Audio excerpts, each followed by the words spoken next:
사실 예정은 누가 구원받을지 아무도 모릅니다. 오직 하나님만의 전적 주권에 속한 것으로 구원받을 자를 포함해 이 세상에 어느 누구도 알 수 없습니다. 그렇다면 이를 반대로 가정해서 혹시라도 구원받을 본인이나 제3자가 확실히 알 수 있다면 어떻게 될까요?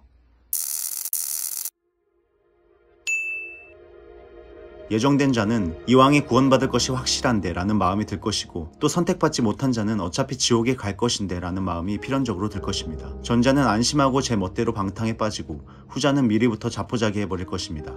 누가 선택되었는지 아무도 모르는 예정에 의한 구원이라야만 인간을 인간답게 살게 만들 수 있습니다. 또 그 선택 안에 들게 된 것을 진심으로 귀한 은혜로 여겨질 수 있습니다. 예정은 누구를 구원하고 누구는 탈락시키는 것이 목적이 아닙니다. 구원받을 사람으로 하여금 어떻게 하면 참 신자답게 더 풍성하게 살게 할 것인가에 더 초점이 있습니다. 동일한 맥락에서 만약 인간의 전도 없이도 구원이 된다고 가정해 봅시다. 예수님의 사역과 십자가의 죽음과 부활에 관한 복음을 전해 듣지 않고도 구원 얻는 것이 가능하려면 어떻게 되어야 될까요? 어느 날 갑자기 하늘에 성령이 나타나 신기한 빛으로 나는 천지를 만든 하나님이다. 나를 믿어라. 라고 글자를 적는 기적을 보였다고 상상해 봅시다.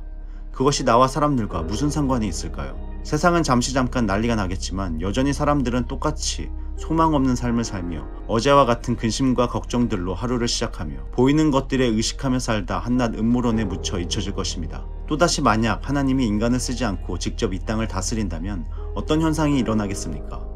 모든 사람이 하나님 앞에 두려워서라도 맹목적으로 복종하게 됩니다. 하나님과 인간 간의 참다운 사랑의 인격적 교제가 생길 수 없습니다. 나아가 인간이 구태여 이 땅을 아름답게 보존하려고 스스로 노력할 필요가 없습니다. 가만히 앉아 그저 시키는 일만 하면 됩니다. 인간은 노예요, 하나님은 독재자가 됩니다. 하나님이 인간을 당신의 형상대로 만드신 이유는 당신의 일을 인간을 통해 하시겠다는 것입니다. 마찬가지로 전도도 하나님이 구원을 주기로 예정한 사람에게 성령으로 간섭하셔서 하시지만 실제적으로는 반드시 사람의 손을 통해서 이루어집니다. 바울 사도는 하나님의 지혜에 있어서는 이 세상의 자기 지혜로 하나님을 알지 못하는 고로 하나님께서 전도에 미련한 것으로 믿는 자를 구원하시기를 기뻐하셨도다 라고 했습니다. 인간을 부려먹는다는 뜻이 아닙니다. 하나님은 인간이 자신과 기쁨으로 자원하여 순종하는 관계를 맺기를 진정으로 원하십니다. 나아가 연약하고 부족한 우리를 감히 하나님의 동역자로 부르셨다는 것입니다. 예수님이 인간의 모습으로 이 땅에 오셔야 했던 이유도 동일합니다. 아무 제자를 두지 않고 혼자서 죽었다 부활했다면 십자가는 한 마술사의 해프닝으로 그쳤을 것입니다. 인간으로 오셔서 이 땅에 12명의 제자들을 두고 복음의 진리를 3년간 미리 가르쳐서 인류의 구속사역을 성취하셨습니다. 예수님도 말의 지혜로는 하지 않으시되 전도에 미련한 것으로 제자들에게 복음을 전했습니다. 제자들 또한 다가오는 모든 세대에 그 복음을 말로 전했기 때문에 오늘날에 우리가 있게 된 것입니다. 오직 성령이 너희에게 임하시면 너희가 권능을 받고 예루살렘과 온 유대와 사마리아와 땅끝까지 이르러 내 증인이 되리라. 하나님은 여전히 구원받은 사람의 말을 매개체로 복음을 전하게 합니다. 그래서 신자에게 성령 세례로 권능을 덧입혀 주어 땅끝까지 전도하라는 것입니다. 나는 심었고 아볼로는 물을 주었으되 심는 이나 물 주는 이는 아무것도 아니로되 하나님 한 분뿐이니라고 했습니다.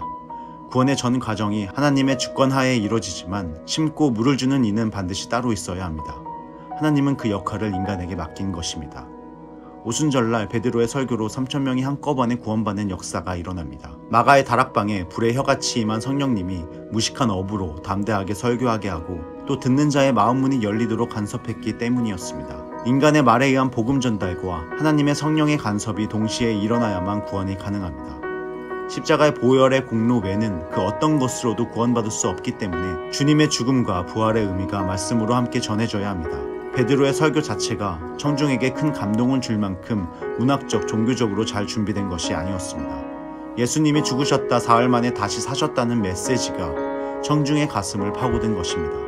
십자가 진리가 설명되어지지 않고는 이러한 구원이 일어나지 않습니다. 믿음은 들음에서 나며 듣지 않고는 믿음이 생기지 않습니다. 그러나 그 모든 과정을 주장하는 것은 성령의 역사입니다.